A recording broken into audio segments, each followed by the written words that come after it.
दोस्तों, एक लड़का एक लड़की के साथ लगातार काफी समय से शारीरिक संबंध बना रहा होता है। वो जब भी उसके साथ उस तरीके के गलत काम करता है तो उससे वो यही कहता है कि कुछ दिन बाद तुम्हारी शादी हो जाएगी, कुछ दिन बाद तुम्हारा निकाह पढ़ लिया जाएगा और इस बारे में किसी को कभी कुछ पता नहीं चलेगा। वो लड़की हर बार उस लड़के से मना करती थी, हर बार उसे रोकती थी, लेकिन वो लड़की कहीं भी कुछ कर नहीं पाती है और हर बार वो लड़का उसके साथ वही हरकत करता है जो एक पति और पत्नी के बीच में होती है। कुछ समय के बाद उस लड़की की शादी हो जाती है और शादी के बाद कुछ ऐसी खौफनाक घटना निकलकर सामने आती है जो कि एक न्यूज बन जाती है। दरअसल वो लड़का कोई और नहीं बल्कि उसी लड़की का रिश्ते में लगने वाला सगा भाई था। सुनकर आपकी भी पैरों तले जमीन खिसक जाएगी और आप भी सोचने पर मजबूर हो जाएंगे कि आखिर हम किस समाज में, किस सोसाइटी में रह रहे हैं जहां पर लोग रिश्तों का कोई मूल्य ही नहीं समझते हैं। आज की सच्ची घटना से आपको रूबरू कराने वाले हैं। दरअसल उत्तर प्रदेश का एक जिला है, नाम है लखनऊ, और इसी लखनऊ जिला के अंतर्गत एक थाना लगता है, नाम है पारो थाना। इस पारो थाना की सच्ची घटना आपको हिला कर रख देगी, तो इस वीडियो के अंत तक बने रहें। और हमारा आप सभी से एक छोटा सा रिक्वेस्ट है कि अगर आपने चैनल सच्ची घटना को पहली बार विजिट किया है तो इसे एक लाइक कर दीजिए, हमें मोटिवेट कीजिए और चैनल सच्ची घटना को सब्सक्राइब करके बेल आइकन को ऑल पर सेट कर लीजिए ताकि आपको हमारी इस तरह की लेटेस्ट वीडियोस सबसे पहले मिल जाया करें। तो तफसील से शुरू करते हैं सच्ची वारदात को। दरअसल उत्तर प्रदेश का एक जिला है लखनऊ और इसी लखनऊ जिला के अंतर्गत एक थाना लगता है, नाम है पारो थाना। तो इसी पारो थाना के अंतर्गत एक परिवार में होता यूं है कि एक लड़की की शादी की तैयारियां चल रही होती हैं। दरअसल एक मुस्लिम फैमिली थी और निकाह की जब तैयारियां चल रही होती हैं तो इसी बीच वो लड़की नहाने के लिए जाती है। जब वो लड़की नहाने के लिए जाती है तो उसके भाई की नजर अपनी ही बहन पर पड़ जाती है। सगी बहन को देखकर इस तरीके से उसकी नीयत जब फिसल जाती है तो अपनी बहन के साथ गलत हरकत कर बैठता है और वो लगातार उसके साथ वो गलत हरकत तब तक करता रहा जब तक कि उसकी सगी बहन प्रेग्नेंट नहीं हो गई। लगातार 5 हफ्तों तक, 5 महीनों तक वो उसके साथ रेप करता रहा और तब तक उसके साथ रेप करता रहा जब तक कि वो प्रेग्नेंट नहीं हो गई। जब भी वो लड़की अपने माता पिता से इस बारे में शिकायत करती थी तो उसके माता पिता उस लड़की को ही डांट कर चुप करा दिया करते थे और वो उसका भाई उसे ये कहता था कि कुछ दिनों में, कुछ हफ्तों में तुम्हारी शादी हो जाएगी और इस बारे में किसी को कभी कुछ पता ही नहीं चल सकेगा, तो इसलिए जो हो रहा है उसे होने दो और मैं जैसा कर रहा हूँ मुझे करने दो। इस तरीके से वो लगातार इस वारदात को अंजाम देता रहता है। वो लड़की कुछ कर नहीं पाती है। खैर, एक रोज शादी का वक्त आता है और उस लड़की की शादी तय कर दी जाती है जहां पर शादी उसकी होती है। शादी के बाद वो अपने ससुराल पहुंचती है। ससुराल पहुंचने के कुछ ही समय के बाद उस लड़की की तबीयत खराब हो जाती है।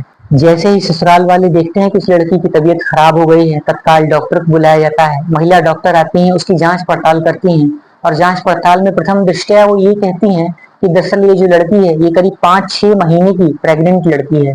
जब ये बात घर में निकलकर सामने आती है तो सभी के होश ही उड़ जाते हैं। वो जो दूल्हा था वो अपनी माँ से इस बारे में पूरी शिकायत करता है और माँ से सारी कहानी को बताकर रोने लगता है। खैर, जब वो लड़की होश में आती है तो अपने ससुराल वालों से, अपने पति से वो ये सारा किस्सा बताती है और वो ये कहती है कि उसका ही सगा भाई उसके साथ लगातार काफी समय से रेप कर रहा है और वो इस तरीके से उसकी ही बच्ची की प्रेग्नेंट हुई है और उसका कहीं बाहर कोई चक्कर नहीं था, लेकिन उसके भाई ने उसके साथ काफी समय तक ज्यादती की है। जैसे ही इस घटना की खबर उसके परिवार वालों को लगती है, ससुराल वाले उसके पक्ष में खड़े हो जाते हैं। आमतौर पर होता यूं है कि ससुराल वाले ऐसी लड़की को, ऐसी बहू को छोड़ देते हैं, उससे तलाक ले लेते हैं, लेकिन यहाँ पर ससुराल वालों के हिम्मत की दांत देनी पड़ेगी और उनकी एक नेक नीति थी कि उन्होंने उस बहू के साथ उसका साथ दिया और साथ साथ उन्होंने लोगों ने मिलकर उस परिवार के खिलाफ एक एफआईआर दर्ज कराने के लिए प्रयास किया। दोस्तों, इसके बाद वो लड़की पास के थाने में पहुंचती है और अपने पति, अपनी सास के साथ मिलकर अपने ही परिवार के, अपने माता पिता और अपने भाई के खिलाफ एक रेप की धारा में मुकदमा दर्ज कराने का प्रयास करती है। जैसे ही इस मामले की जानकारी उसके परिवार में चलती है, उसके परिवार वाले तुरंत धमकाने के पक्ष में आ जाते हैं और ससुराल वालों को धमकाना शुरू कर देते हैं। वो ये कहते हैं कि अगर तुमने इस बारे में कोई भी केस दर्ज किया तो हम तुम्हारे खिलाफ ही एक दहेज पीड़न का केस दर्ज करा देंगे और तुम्हारे खिलाफ ही मुकदमा दर्ज करा देंगे। लेकिन इसके बाद भी परिवार वाले झुकते नहीं हैं और वो लोग उस माता पिता के खिलाफ और उस हफ्सी भाई के खिलाफ एक एफआईआर दर्ज कराते हैं। दोस्तों, आगे की जानकारी सुनकर आप भी हैरान और परेशान हो जाएंगे। दरअसल जब पुलिस ने और उसके पति ने उस महिला से ये पूछा कि आखिर ये सब चीजें कब तक चलती रहीं और तुमने कभी विरोध क्यों नहीं किया, तो उसके बाद उस लड़की ने ये कहा कि दरअसल एक बार नहीं, मेरे साथ कई बार रेप किया गया है और जब भी मैंने मेरे अम्मी और मेरे अब्बू को इस बारे में बताया तो उन लोगों ने मेरा पक्ष नहीं लिया, मुझे ही मारा पीटा, धमकाया और धमकी देकर चुप करा दिया, और वो लोग कभी भी अपने बेटे के लिए कुछ नहीं बोलते थे। इसलिए उसकी लड़की की हिम्मत और ज्यादा बढ़ गई और मेरा ही भाई मेरे साथ इस तरीके से गलत काम करता रहा। दोस्तों, इसके बाद जब ये गलत काम करने का सिलसिला लगातार जारी रहता है तो होता यूं है कि 15 अप्रैल को उस लड़की का निकाह तय कर दिया जाता है। और जब इस बारे में उस लड़की को जानकारी होती है कि हमारी बहन का निकाह तय हो चुका है, तो यानी कि 15 अप्रैल से 15 दिन पहले यानी कि 1 अप्रैल को एक बार फिर से उसका ही सगा भाई अपनी बहन के कमरे में आता है और कमरे में आकर अपनी बहन का बाकायदा हाथ पैर बांधता है, और हाथ पैर बांधकर एक बार फिर से उसके साथ वैसे ही ज्यादती करता है जैसे उसने काफी समय पहले करी थी। इस तरीके से जब वो उसके साथ ज्यादती करके उसका मन भर जाता है तो वहां से उसे धमकाकर चुप कराकर अपने कमरे में चला जाता है।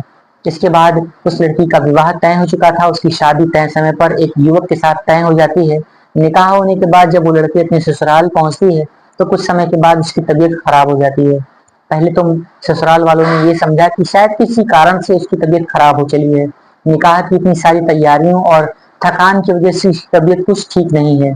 डॉक्टरों को भी दिखाया जाता है, लेकिन जैसे ही एक महिला डॉक्टर इस चीज को देखती हैं, वो इस बारे में पूरी की पूरी घटना को बयां करते हुए ये कहती हैं कि दरअसल ये जो लड़की है ये 5 महीने की प्रेग्नेंट लड़की है। तो दोस्तों, 15 अप्रैल को शादी हुई और 15 अप्रैल के बाद यानी कि 14 दिन बीतने के बाद 29 अप्रैल को इस पूरी सच्ची घटना का पता चला कि एक लड़की जो कि अपने मायके से ससुराल आई है वो 5 महीने की प्रेग्नेंट है। इसमें तत्काल कार्रवाई होती है। अल्ट्रासाउंड रिपोर्ट आने के बाद तस्दीक हो जाती है और ये पता चल जाता है कि ये पूरी सच्ची घटना है और उसकी लड़की की प्रेगनेंसी रिपोर्ट सच साबित हुई है। तत्काल परिवार वाले देर ना करते हुए जाकर थाने में एफआईआर दर्ज कराते हैं, अल्ट्रासाउंड रिपोर्ट लगाते हैं और इसके बिना पर पुलिस उसी के मायके वालों यानी कि उस लड़की के माता पिता और उसके सगे भाई के ऊपर एक एफआईआर दर्ज करती है, और एफआईआर दर्ज करने के बाद उन सभी को गिरफ्तार कर लिया जाता है। तो इस तरीके से 1 मई को ही ये पूरा का पूरा दोषी परिवार गिरफ्तार कर लिया जाता है और जांच पड़ताल में ये पता चलता है कि उसका जो भाई है वो पास ही के बुद्धेश्वर चौराहे के पास एक मीट की दुकान पर काम कर रहा है। तो पुलिस वहां पर पहुंचकर उस सगे भाई को भी गिरफ्तार कर लेती है और उनके बयान दर्ज करवाती है, जहां पर इस पूरी सच्ची घटना की तस्दीक हो जाती है। मेडिकल रिपोर्ट थी ही, और इन आरोपियों के बयान पर पक्का सबूत मिलने के बाद पुलिस ने इन सभी को गिरफ्तार करने के बाद न्यायालय के समक्ष पेश किया, जहां से इन सभी आरोपियों को जेल भेज दिया गया है। तो दोस्तों, इस तरीके का एक खौफनाक घटनाक्रम उत्तर प्रदेश के लखनऊ जिला के अंतर्गत पड़ने वाले किसी पारो थाने से निकलकर सामने आया।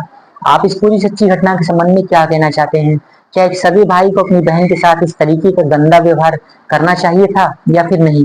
चाहे निकाह हो या फिर शादी, हर रिश्ते की एक अपनी मर्यादा होती है और हर धर्म में, हर मजहब में, हर समुदाय में भाई बहन के रिश्ते को बहुत ही पवित्र रिश्ता माना जाता है। कमेंट करके आप अपनी राय और अपने विचार हमें जरूर बताएं।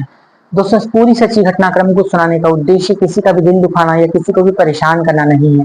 दरअसल ये जो ताजा मामला था ये हम आपको सुनाकर आपको जागरूक करना चाहते हैं और ये बताना चाहते हैं कि अगर हम अपने आसपास की चीजों पर, अपने लोगों के व्यवहार पर संदेह की दृष्टि से नहीं रखेंगे और पूरी तरीके से आंखें बंद करके भरोसा करेंगे तो न जाने कब कौन सा रिश्ता कहाँ पर धोखा दे जाए, कोई कह नहीं सकता है।